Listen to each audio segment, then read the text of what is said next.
Olá! Hoje a gente mergulha num tema assim fascinante, como Carl Gustav Jung pensou o próprio ato de conhecer, sabe? A epistemologia dentro da psicologia. Nossa base aqui é um artigo bem denso da Liliana Liviana Waba, que dá uma revisitada nessas ideias. Jung, claro, a gente conhece por inconsciente coletivo, arquétipos, aquela ruptura com Freud, né? Mas hoje o foco é um pouco diferente. É entender como ele buscou um método científico para a psicologia, mas sem ignorar a riqueza da subjetividade, do simbólico. Exatamente. O artigo, ele situa bem o Jung, né? Não como um místico isolado, mas como uma figura central mesmo na psiquiatria do começo do século XX. Ele estava ali, imerso no trabalho clínico, na pesquisa, no Hospital Burgelsli, por exemplo. Mas o ponto da autora, e o nosso aqui, é esse esforço dele para fundamentar a psicologia como ciência. E isso numa época, é bom lembrar, de muita ebulição, né? Cultural, científica. E ele tentou, tipo assim, aliar o rigor que a ciência pedia com uma abertura pro irracional, pro simbólico, pro significado. Coisas que, bom, escapavam um pouco aos métodos da época. Certo. Então a primeira coisa, o que exatamente incomodava o Jung na ciência do tempo dele? O artigo fala dessa insatisfação com o materialismo, com a psicologia só experimental. Sim, ele via limites claros ali. Jung argumentava que o método experimental clássico, sabe? Aquele que impõe condições muito controladas. Ele acabava forçando a natureza. E a psique é parte da natureza, né? Forçava a responder só o que o pesquisador perguntava. E ele sentia que isso restringia a chance de ver o fenômeno na sua complexidade real. Para ele, a psicologia não podia ficar só buscando causa e efeito linear. Precisava de espaço para o acaso, para o sentido que emerge, para a subjetividade que está em toda experiência. O R. Jones, que o artigo cita, até sugere que Jung antecipou a importância do significado, né, como objeto central para as ciências humanas, algo que ecoa até hoje. Entendi a crítica. Mas aí vem aquele desafio clássico, né? Como é que se estuda cientificamente algo tão único quanto a experiência de uma pessoa? Mas, ao mesmo tempo, tentando criar teorias gerais, que é o que a ciência busca. Como ele lidou com essa tensão individual versus universal? O artigo menciona tipos psicológicos. Esse dilema foi central para ele. Central. Ele sabia, claro, que a prática clínica é sempre um encontro, um para um, singular. Único? Só que a ciência precisa generalizar, né, para construir conhecimento. Tipos psicológicos foi um esforço gigantesco nesse sentido. E não era só para criar umas caixinhas para classificar a gente, sabe? Era para investigar as diferentes atitudes, os modos básicos de se voltar para o mundo, né? E as funções psíquicas, como a gente apreende a realidade. E foi essa investigação que levou ele a formalizar um conceito-chave, a equação pessoal. Equação pessoal. Gostei do termo. O que ele quer dizer com isso exatamente? Parece algo bem importante para pegar a abordagem dele. É uma ideia fundamental e, de certa forma, até revolucionária para a época. Significa basicamente que toda observação, todo conhecimento é filtrado, inevitavelmente, pela subjetividade de quem está olhando, de quem está pesquisando. Jung dizia isso, que o conhecimento está sempre sujeito à constelação psicológica subjetiva do investigador. E o ponto-chave é esse. Ele não via isso como um defeito, um problema a ser eliminado a qualquer custo, mas como uma condição inerente ao ato de conhecer, principalmente na psicologia. Isso me faz pensar, é tipo admitir que não existe um olhar totalmente neutro, objetivo, né, quando o assunto é a psique. Precisamente. É isso. E essa ideia, olha, ela conversa com discussões que vieram depois, né, na física quântica sobre o papel do observador, algo que Jung acompanhava com interesse. E também com o que o Thomas Kuhn escreveu sobre como os paradigmas científicos são influenciados por valores, por contexto. E Jung chegou a propor o conceito de is in anima, né, que a realidade para nós é fundamentalmente a realidade como a gente percebe e processa internamente, através das imagens, dos afetos na nossa psique. Ok, aqui a coisa começa a ficar ainda mais profunda, né? O artigo destaca muito a importância que o Jung deu para a linguagem, não só a lógica, mas a imaginação, os símbolos. Como isso se encaixa nessa visão de conhecimento que abraça a subjetividade? Isso é um pilar central, central mesmo. Jung fez aquela distinção importante, sabe? Entre o pensamento dirigido, aquele mais lógico, verbal, focado em objetivo, né? E o pensamento não dirigido, que é mais a fantasia, o devaneio, a associação livre de imagens, o fluxo da imaginação. Ele percebeu que a linguagem humana, ela é veículo para os dois. E, crucialmente, que os nossos conceitos nunca são puramente racionais. Eles vêm carregados de emoção, de história pessoal, de ressonâncias inconscientes. A neurociência moderna, aliás, como o artigo sugere, tá meio que confirmando essa ligação forte entre cognição e afeto. E tem uma citação no artigo do Chandasani que eu achei bem impactante. A ideia de que mesmo os conceitos psicológicos não existindo objetivamente, eles mudam a nossa experiência, porque dão novas palavras, criam uma nova forma de sensibilidade. Exatamente, essa é uma consequência muito poderosa. Quando a gente nomeia e explora certas experiências internas com os conceitos junguianos ou de outra escola profunda, a própria experiência subjetiva se transforma. Ela ganha contorno, sabe? Ganha significado, chance de ser integrada. A linguagem aqui não só descreve, ela institui parte da realidade psíquica. Falando em coisas que escapam da lógica pura e o irracional, Jung parece ter uma visão bem particular disso, né? Não via só como algo negativo, a ser, sei lá, suprimido. De forma alguma, ele até preferiu o termo extra-racional, aquilo que está além da razão, entende? Não necessariamente contra ela.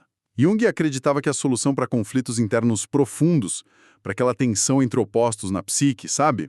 Consciente e inconsciente, razão e emoção, essa solução não viria só por esforço de vontade ou por uma resposta puramente lógica. Exigiria o que ele chamou de um ato positivo de criação, uma síntese que nasce da própria atenção. E isso leva direto para a função transcendente. Confesso que função transcendente sempre me soou um pouco etéreo. Como é que Jung descreveu isso de forma mais concreta? O nome pode sugerir algo meio místico, né? Mas Jung descreveu como um processo psicológico bem natural.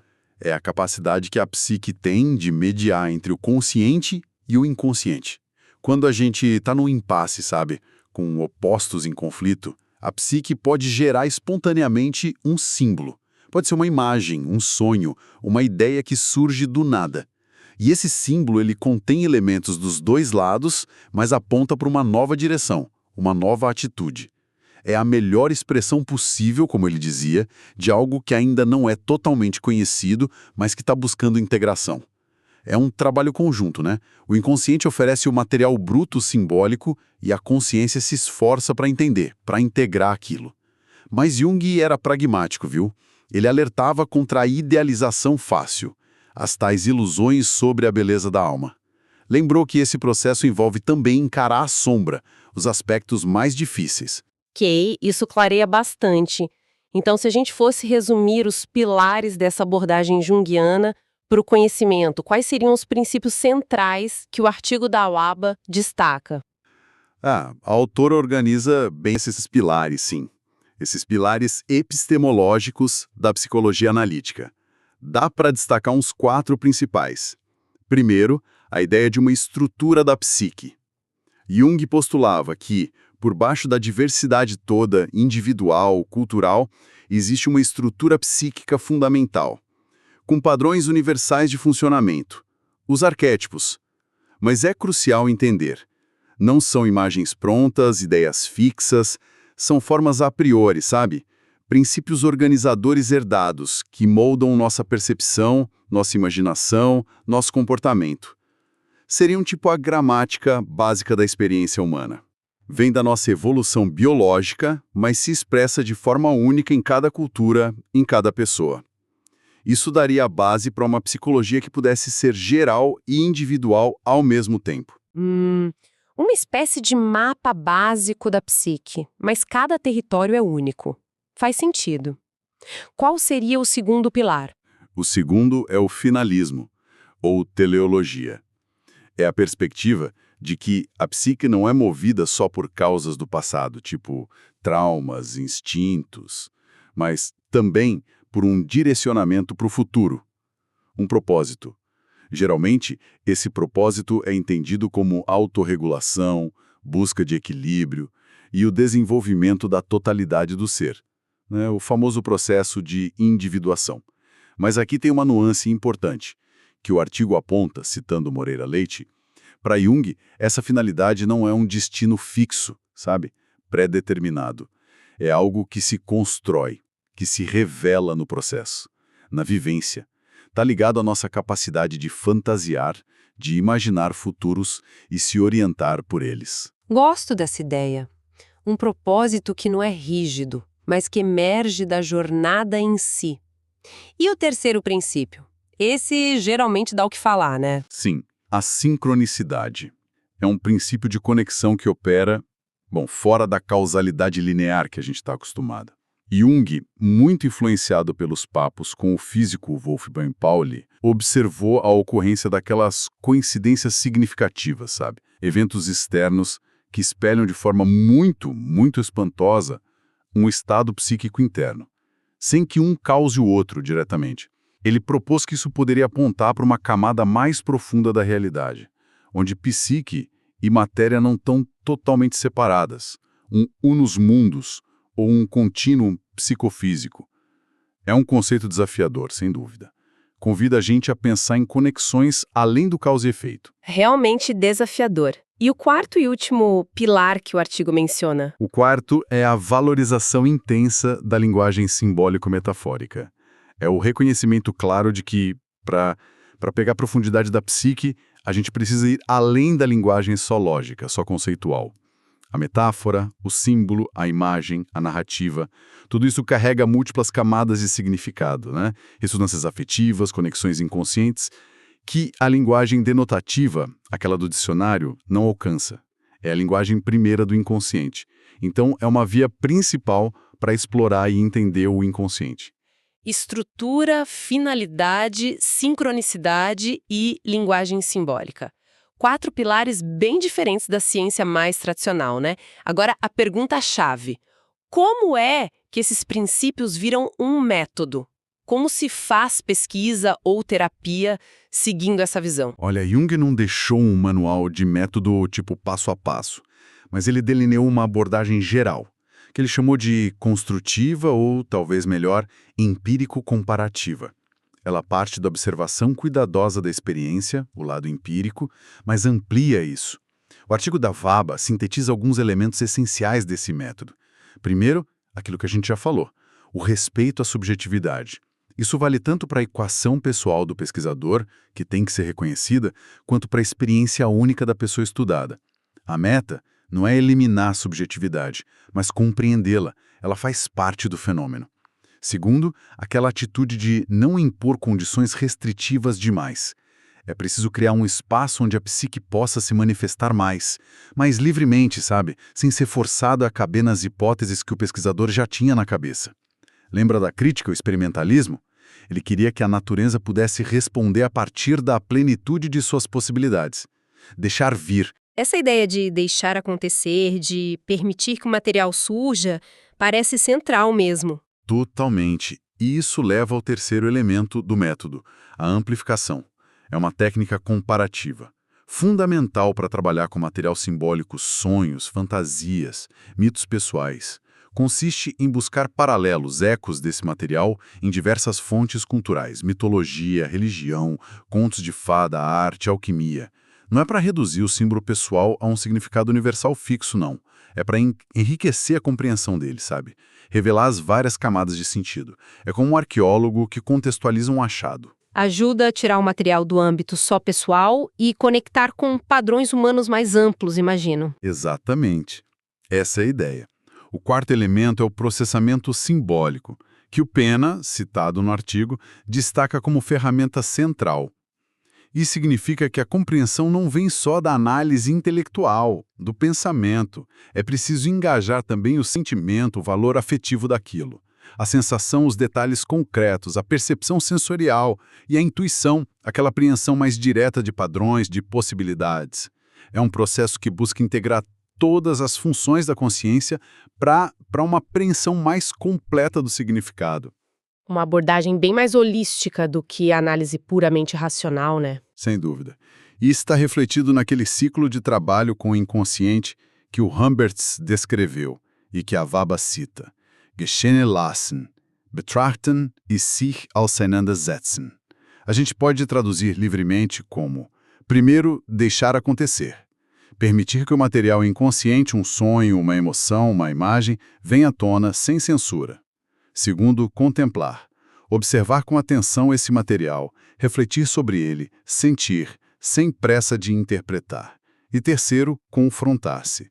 Se engajar ativamente com o material, dialogar com ele pela imaginação ativa, por exemplo, buscando integrar na consciência, na vida. Esse ciclo envolve a imaginação criativa, a intuição, funções que Jung, segundo o pilar, lutou para reabilitar como ferramentas cognitivas válidas na ciência. E o artigo ainda menciona a ideia da ferida do pesquisador, do Romanishin. Como isso se encaixa aqui? Sim, é uma ideia que ressoa muito com essa abordagem. Romanishin sugere que a pesquisa genuína nas ciências humanas, especialmente na psicologia profunda, muitas vezes nasce de uma busca pessoal intensa, de uma ferida interior, sabe? Uma necessidade de entender algo que afeta a gente existencialmente.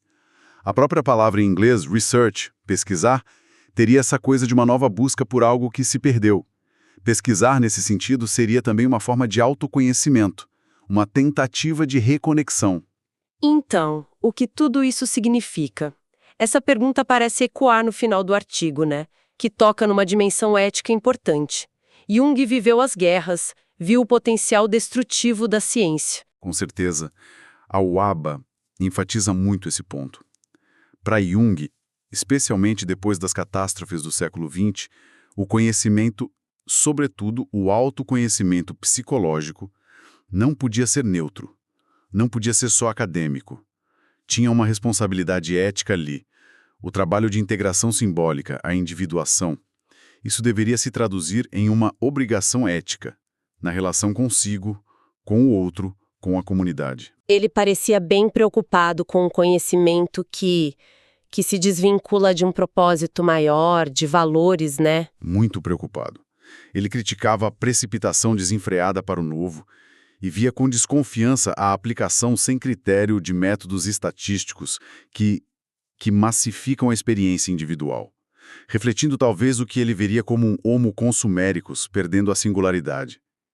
Para Jung, a produção de conhecimento psicológico devia estar fundamentalmente ligada ao bem viver, a busca de sentido, individual e coletiva. Então, resumindo a análise da UABA, o grande legado de Jung nessa área seria uma proposta para alargar nossa própria ideia do que é conhecer nas ciências humanas. Um convite para integrar o que foi separado. É uma ótima síntese. É isso mesmo.